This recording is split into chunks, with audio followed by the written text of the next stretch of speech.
आप जो ये स्क्रीन पर देख रहे हैं, आपको क्या लगता है वो क्या है? एक ग्लास की फोटो में भी, या फिर AI जनरेटेड ग्लास की पिक्चर? नहीं, it is a drawing of glass created by Yusuke Murata, the creator and mangaka of One Punch Man. उस बंदे की क्रिएटिविटी, स्किल्स और इमेजिनेशन इतनी तगड़ी है जिन्होंने वन पंच मैन की मांगा को इतना पीक बनाया है जिसको देख के एक बात तो आदमी अचंभित हो जाए। लेकिन फिर दूसरी तरफ 12 अक्टूबर को ओपीएम सीजन 3 का फर्स्ट एपिसोड रिलीज होता है, और जिसको देख के अब तक तो आपको पता चल ही गया होगा कि सीजन 3 का क्या होने वाला है। अगर आने वाले एपिसोड में आपको साइतामा का कटआउट उड़ता हुआ दिख जाए तो हैरान मत होना, क्योंकि पहले 2 एपिसोड में ही हमने देख लिया it is nothing but images moving left and right.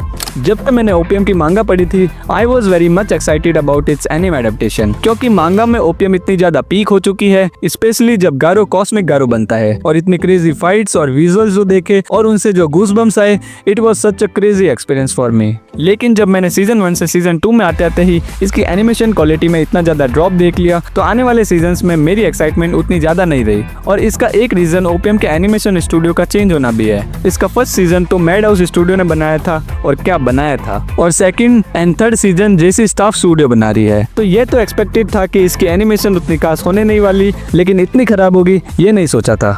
But एक तरह से देखा जाए तो इन एपिसोड्स में ऐसा कुछ नहीं था जिसको ज्यादा डिटेलिंग या फिर जिसको बनाने के लिए एक्स्ट्रा एफर्ट्स लगाने की जरूरत हो, लेकिन उन्होंने हर सीन में मैसअप किया है। जैसे कैरेक्टर्स के चेहरे को ज्यादा पास से दिखाना ताकि बैकग्राउंड पर ज्यादा मेहनत ना करनी पड़े, या फिर कुछ सीन्स ही गायब कर दिए जिसमें एफर्ट्स लग रहे थे। एंड एज अ मांगा रीडर मुझे तो ये काफी इरिटेटिंग लगा। हाँ, मतलब एनिमे एडेप्टेशंस में कुछ सीन्स को काट के या फिर चेंज करके थोड़ा इधर उधर करना नॉर्मल होता है, लेकिन वो भी तब जब आपका मोटिव उसको इम्प्रूव करने का हो, ना कि टाइम और एफर्ट्स बचाने का।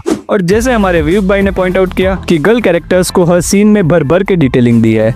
लिटरली आप डिफरेंट देखो दोनों में। हेंताई डायरेक्टर अपनी शक्तियों का पूरा इस्तेमाल कर रहे हैं, पर हेंताई में भी इससे अच्छी एनिमेशन देखने को मिल जाती है। इनके अलावा पूरे एपिसोड में कहीं भी स्मूथ एनिमेशन नहीं है, चाहे फिर वो गारो की वॉक हो या फिर कैरेक्टर के बात करते टाइम एक्सप्रेशंस। लेकिन इससे एक सवाल ये भी आता है कि क्या बता वो जो टाइम और एफर्ट्स यहाँ पर बचा रहे हैं वो आने वाले फाइटिंग सीक्वेंसेस या जहाँ पर जरूरत हो वहाँ पर दे रहे हो। If that's the case then I am very much okay with that, because it is understandable that you are focusing on what's more important. Overall दोनों एपिसोड्स बियरेबल थे। लाइक अगर तुम ज्यादा ध्यान ना दो तो इतना फर्क नहीं पड़ता है, लेकिन जहाँ पड़ता है वहाँ पर भी अगर ऐसा ही होगा तो कोई मतलब नहीं है, ना एनिमे बनाने का, ना ही उसको इस तरह से प्रेजेंट करने का। अगर इमेजेस ही दिखानी है तो फिर एनिमे देखने की क्या जरूरत है? मैं सिंपली जाके मांगा एक्सप्लेनेशन वीडियो ही देख लूंगा। और ऐसा भी नहीं है कि टाइम नहीं है या फिर बहुत प्रेशर या टाइट शेड्यूल में काम कर रहे हो, क्योंकि लिटरली 6 साल बाद आया है तो थोड़ा टाइम लेके अच्छा आउटपुट दे सकते थे। And in my opinion it is a disrespect to the author's hard work and efforts, क्योंकि उन्होंने अपना टाइम और एफर्ट्स लगाए हैं उसको एज गुड एज पॉसिबल बनाने में। कितने सालों के बाद काम करने के बाद उनके काम को रिकॉग्निशन मिलता है। सिर्फ वन पंच मैन ही नहीं, वो एनिमेज भी जिनका कंसेप्ट और स्टोरी लाइन बहुत अच्छी होती है, लेकिन बैड एनिमे एडेप्टेशंस की वजह से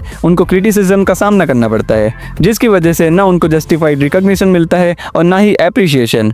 I have a huge respect for anime studios like ufotable, जिसने एक average and basic story line वाले एनिमे को भी इतना अच्छे से एग्जीक्यूट किया कि अब वो one of the most popular animes में से एक है। इसलिए एक अच्छी मांगा को एक अच्छा एनिमे एडेप्टेशन मिलना बहुत जरूरी है, क्योंकि ज्यादातर लोग एनिमेज ही देखते हैं, मांगा नहीं पढ़ते, तो उनको पता ही नहीं चलता कि स्टोरीज कितनी पीक हो सकती है अगर वो एनिमेशन पर रिलाई ना करे और मांगा पढ़ना शुरू करे। Then they can experience something truly next level, the real potential of those stories. Anyways, इस वीडियो का मकसद एनिमे और मांगा कल्चर को कंपेयर करना नहीं है।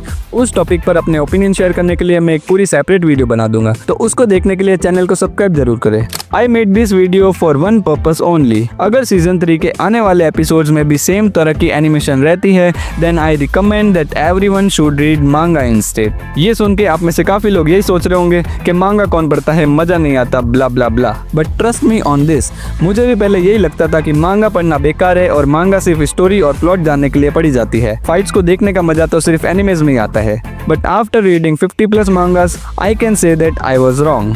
मैं ये नहीं कह रहा कि मांगा एनिमे से बेटर है या फिर मांगा एनिमे को रिप्लेस कर सकती है, ऐसा नहीं है। वो दोनों अपनी जगह है, दोनों अपने काम काफी अच्छे से कर रहे हैं। लेकिन जब एक बहुत अच्छी मांगा का ऐसा एनिमे एडेप्टेशन हो देन रीडिंग मांगा is far better than watching anime. एक हफ्ते एक एपिसोड के लिए वेट करके डिसअपॉइंट होने से बेटर है कि आप सेम एक्सपीरियंस उसके ओरिजिनल सोर्स से ले सकते हैं। अगर आने वाले एपिसोड्स में भी सेम एनिमेशन फॉलो होती है, जो कि शायद अगले ही एपिसोड में पता चल जाएगा, जहां हमको Garo versus Royal Ripper and Bug God की फाइट देखने को मिलेगी। मिलेगी। तो फिर अपनी एक्सपेक्टेशन को ज़्यादा हाई ना करते हुए एक एवरेज एक्सपीरियंस लेने से अच्छा है आप उस आर्ट को एक्सपीरियंस करें जो ऑथर आपको करवाना चाहता है। एंड होपफुली अगर एनिमेशन अच्छी निकलती है तो आप मांगा पढ़ने के बाद वापस एनिमे देख के भी इंजॉय कर सकते हैं। So that was from my side. अगर आपको वीडियो पसंद आया हो तो लाइक करें और ऐसे ही कूल एनिमे कंटेंट के लिए चैनल को सब्सक्राइब करें। और वन पंच मैन को लेके आपके क्या ओपिनियन है कमेंट्स में जरूर शेयर करें। मैं मिलता हूँ आपको नेक्स्ट वीडियो में। Until then keep finding, keep watching anime.